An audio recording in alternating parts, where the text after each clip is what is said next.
cette capacité à se mouver, à changer, à s'adapter quand il le décide. Parce qu'en fait, il le décide, c'est pas... C'est une décision. J'ai pu l'observer pendant tous mes accompagnements, que ce soit en thérapie conjugale, en thérapie familiale, dans les séminaires. À chaque fois, c'est une décision qui a été prise. À un moment T. Parfois, c'était pas le moment. Parfois, c'était plus tard. Et au moment où la décision est prise, il y a un changement. Et je suis toujours épatée par cette capacité d'adaptation quand la décision est prise. Mais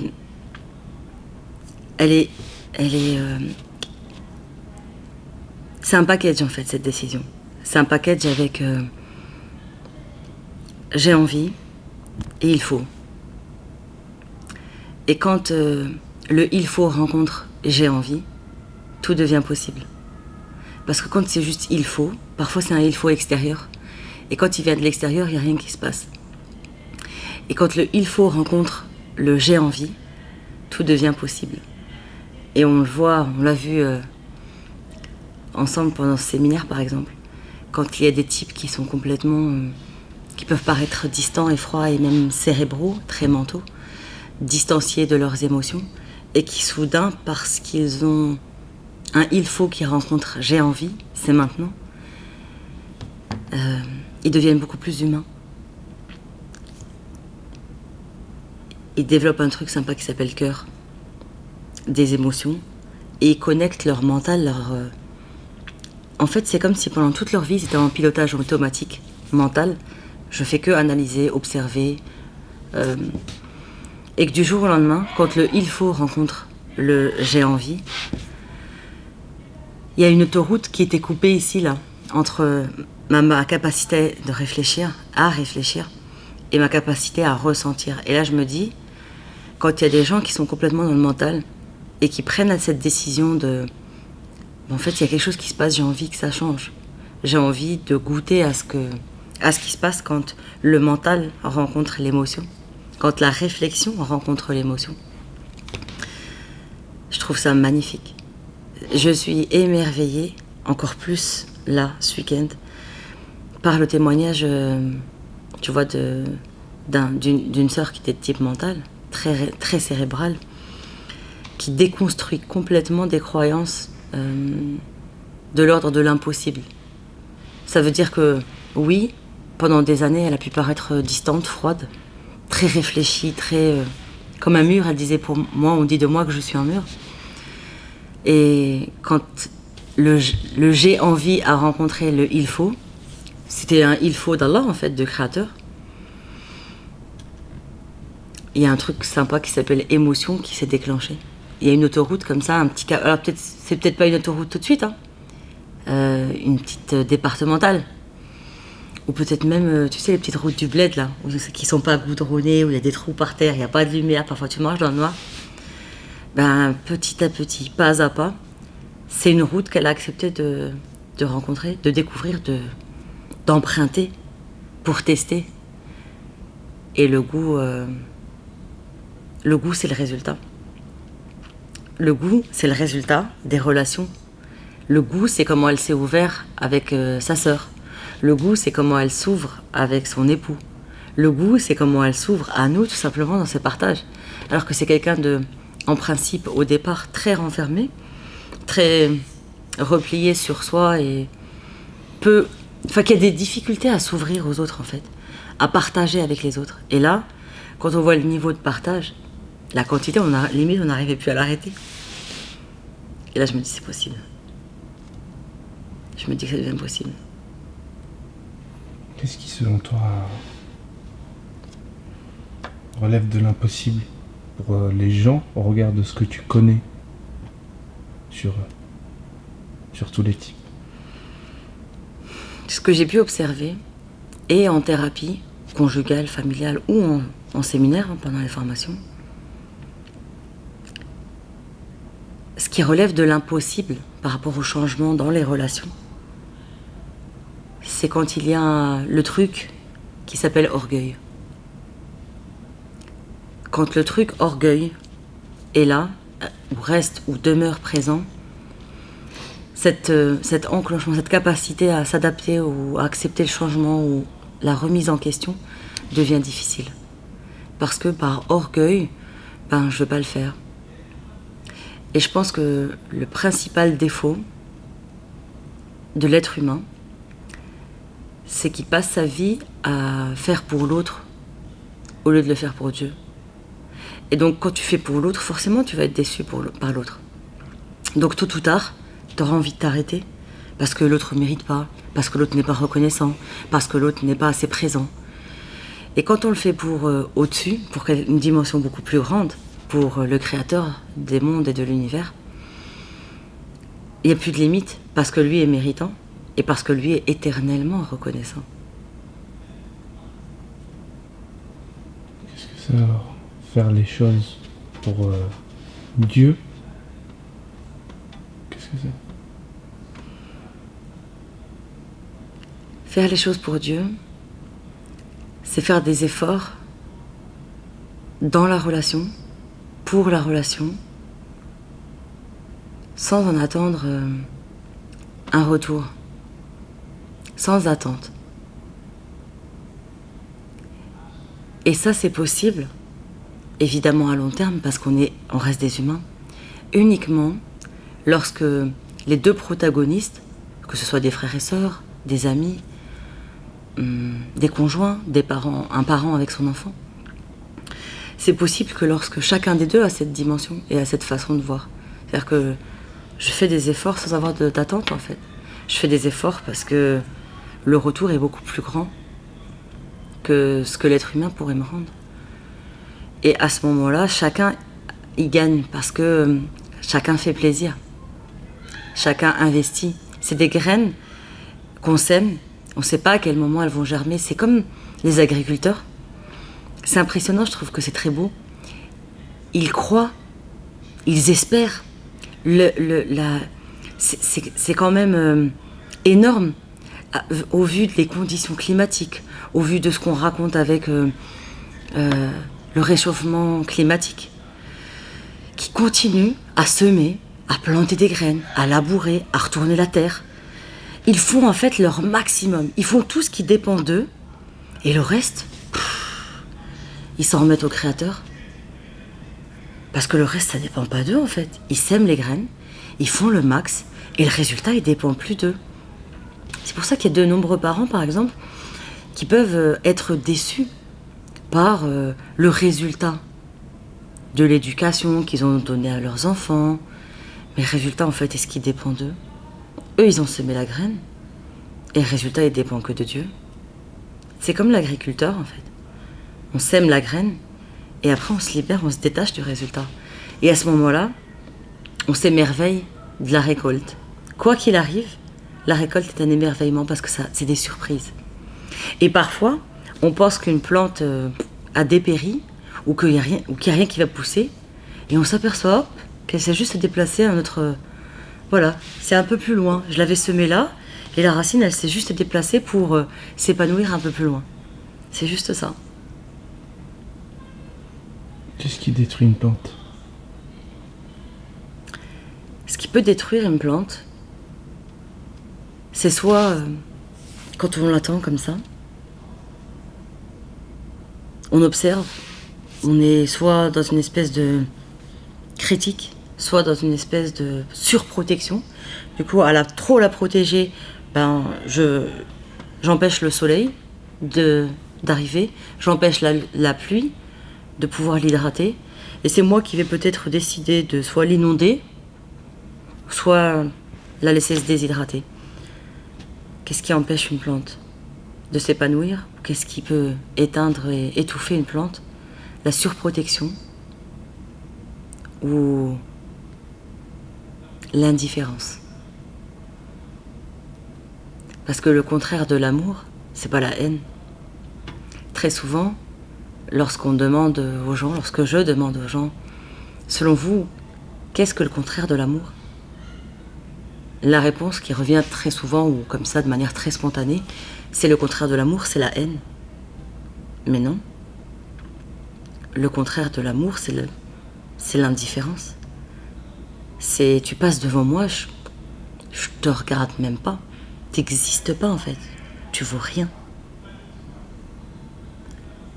Le contraire de l'amour, c'est pas la haine. Parce que quand on a de la haine envers quelqu'un, on pense encore à cette personne. On a la rage, c'est encore dedans. Mais quand on ressent de l'indifférence, on ignore cette personne. Elle n'existe plus.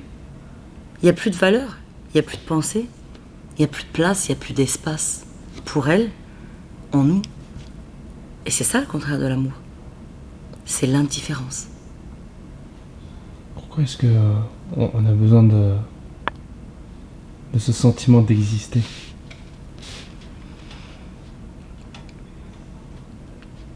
L'être humain, si on part de la création, Adam, dans toutes les cultures et les religions monothéistes,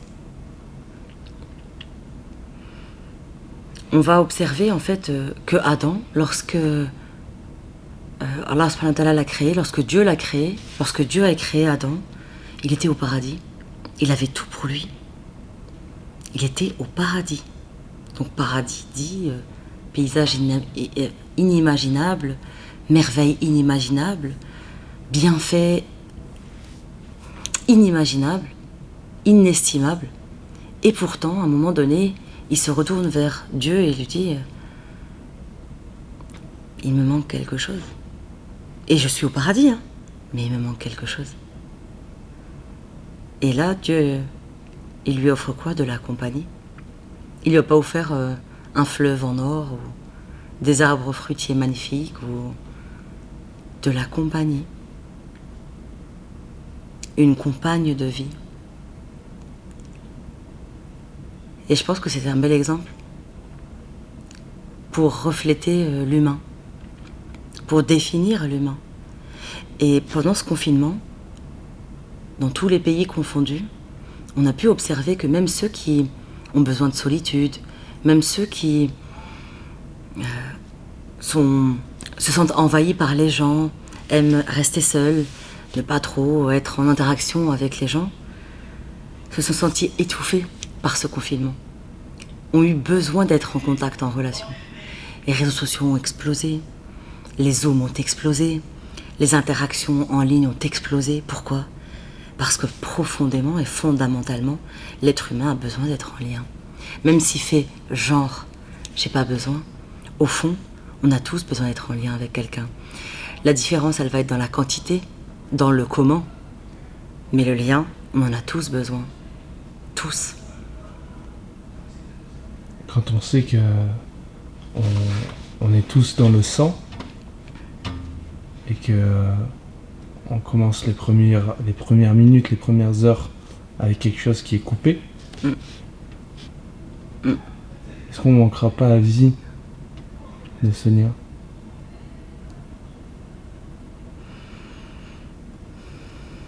C'est une excellente remarque à laquelle je n'ai jamais pensé. C'est une remarque et un questionnement de type 4.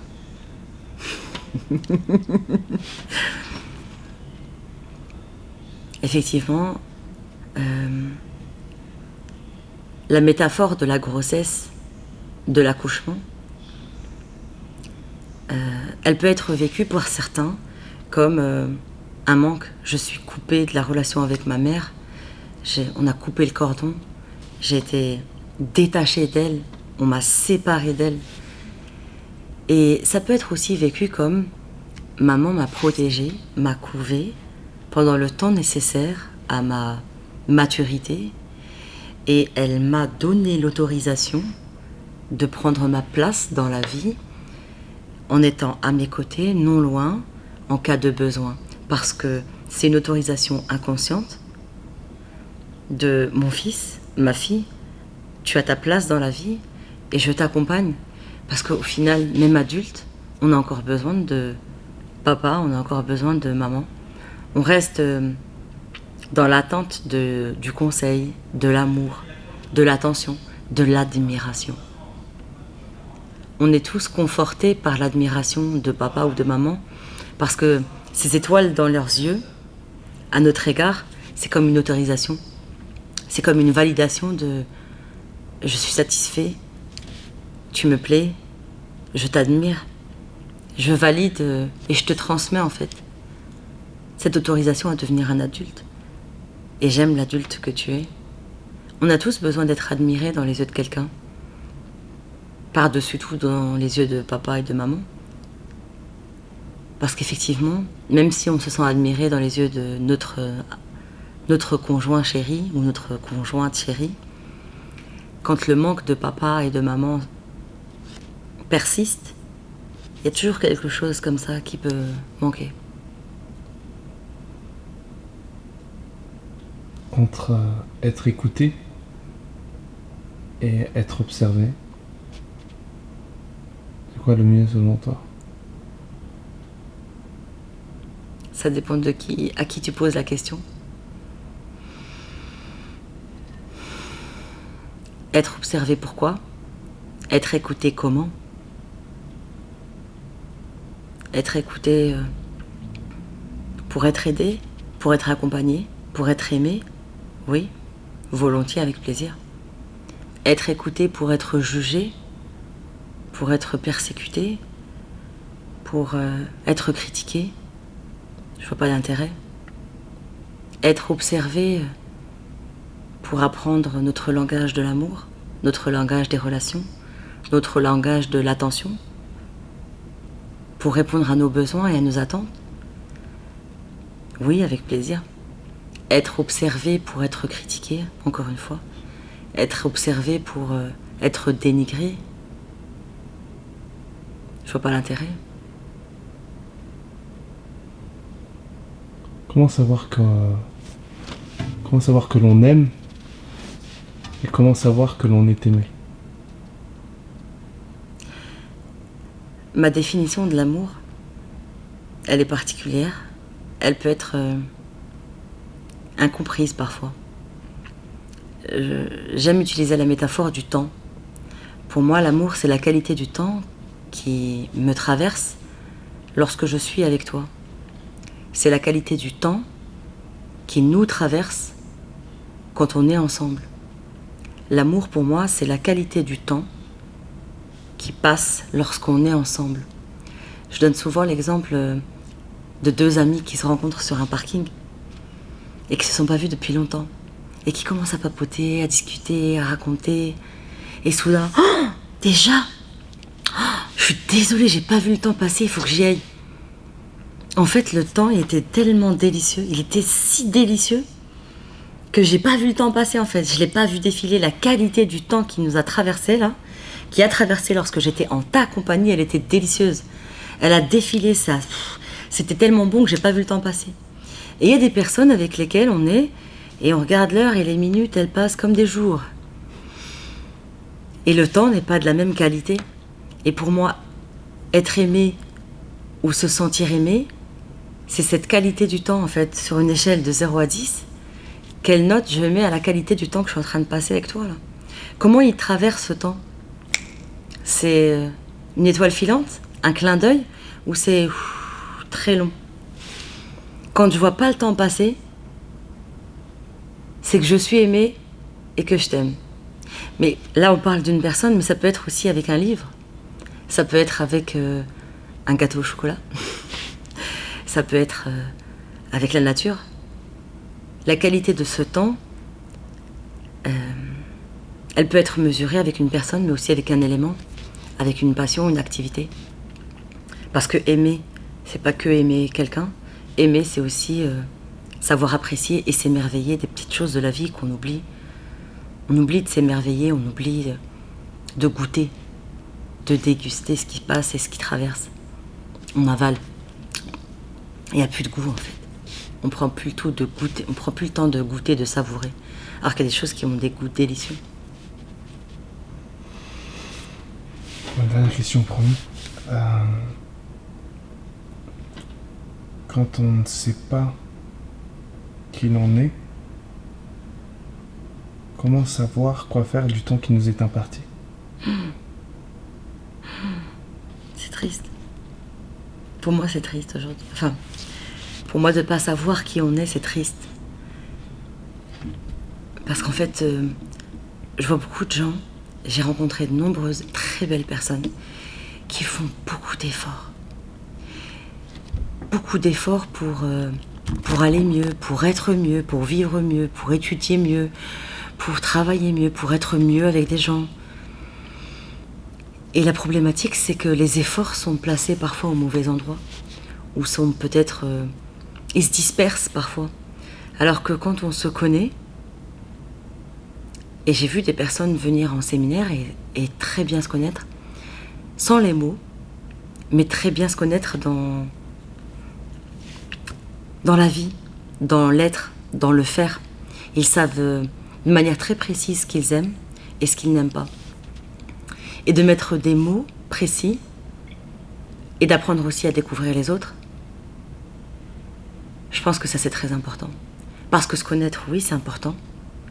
Et connaître l'autre, c'est de l'ordre du vital parce qu'on n'est pas fait pour être seul. Et on est nécessairement en interaction avec des autres. Ça peut être un père, une mère, un frère, une sœur, un conjoint. Ça peut être un collègue, un ami, un voisin, un client au supermarché. On rencontre des gens. On est mené à être en relation avec des gens. Si on se connaît soi-même, c'est très bien. Et connaître les autres, c'est avoir un passe-partout. Un passe avec lequel on peut être en connexion avec tout le monde. Je donne souvent l'exemple de l'hôtel, du bracelet à l'hôtel. Parfois, on prend un hôtel avec un petit déjeuner, et parfois on a un bracelet d'une autre couleur qui nous permet d'accéder aussi au déjeuner. Et on a un autre bracelet qui peut s'appeler l'all inclusive. Et celui-là, on accède à tous les repas comme on veut. Ça ne veut pas dire qu'on va manger ce goinfré non-stop. Ça veut simplement dire que ça nous autorise à sortir faire des activités, à veiller tard la nuit, à faire une grasse matinée, à ne pas prendre le petit déjeuner, parce que de toute façon, on pourra dormir tard ou prendre un goûter tard. On a le passe-partout. Et à partir du moment où on a ce passe-partout, qui est cette capacité d'admirer tous les modes de fonctionnement, l'être humain dans toute sa beauté et toute sa splendeur, dans sa diversité, on devient alors un être avec un pass all inclusive. C'est un passe-partout qui nous permet d'être en relation avec tous. Être en relation avec tout le monde, c'est quoi ? C'est être capable d'admirer les autres. Être capable d'admirer des qualités qui peuvent nous importuner. Des qualités auxquelles, il fut un temps, peut-être, on en aurait été allergique. À partir du moment où on comprend en fait que ce qui nous insupporte chez les autres, c'est ce qu'on a du mal à faire soi-même, ça met une claque. Parce que c'est un message. Parce que c'est en fait, donc elle arrive à parler à voix haute, elle parle comme ça, il parle comme ça, il parle trop fort. Mais est-ce que toi, en fait, au fond, t'arrives à parler fort et t'arrives à faire entendre ta voix? Est-ce que toi, t'arrives à donner ton opinion, tout simplement, sans avoir à parler fort? Peut-être qu'elle est là, ta difficulté, parce que peut-être que ça réveille cette douleur-là. Et si, à l'inverse, il y a des gens silencieux qui t'insupportent. Oh, mais il parle pas. Oh, mais il est dans son coin. Elle est dans son coin. Elle parle pas. Peut-être bien que ça, c'est mon effort à faire. Peut-être bien que c'est ça que j'ai du mal à faire. À rester silencieux, à simplement écouter, à m'arrêter, à ne pas être envahissant. Donc très souvent, ce qui nous insupporte chez les autres, c'est ce qu'on a du mal à faire soi-même. C'est ce qu'on a de la difficulté à faire soi-même. Est-ce qu'aujourd'hui tu penses avoir atteint la meilleure version de toi-même ? Non. En toute humilité, je sais, mon corps sait, mon cœur sait, parce qu'il s'en rappelle, c'est du vécu. Je sais que j'ai fait des efforts, beaucoup d'efforts. Je sais que j'ai changé, que j'ai modifié beaucoup d'aspects, de nombreux aspects dans mes excès. Et je sais qu'ils reviennent et refont surface, souvent, et avec les proches, plus qu'avec les étrangers. Avec les étrangers, on peut être dans la contenance parce qu'on sait qu'ils sont de passage et on va montrer une belle image. Et c'est réellement les proches en fait qui nous connaissent, qui savent nos souffrances, nos peines, nos tares, et aussi nos compétences, même si parfois ils ne vous le disent pas. Ils savent exactement dans quoi vous êtes compétent, sans le dire. Parce je rappelle encore une fois que même si on a pu les insupporter dans des domaines ou dans des attitudes ou dans des manières de nous exprimer, de faire ou de réfléchir, c'est juste un miroir de leur difficulté à faire pareil.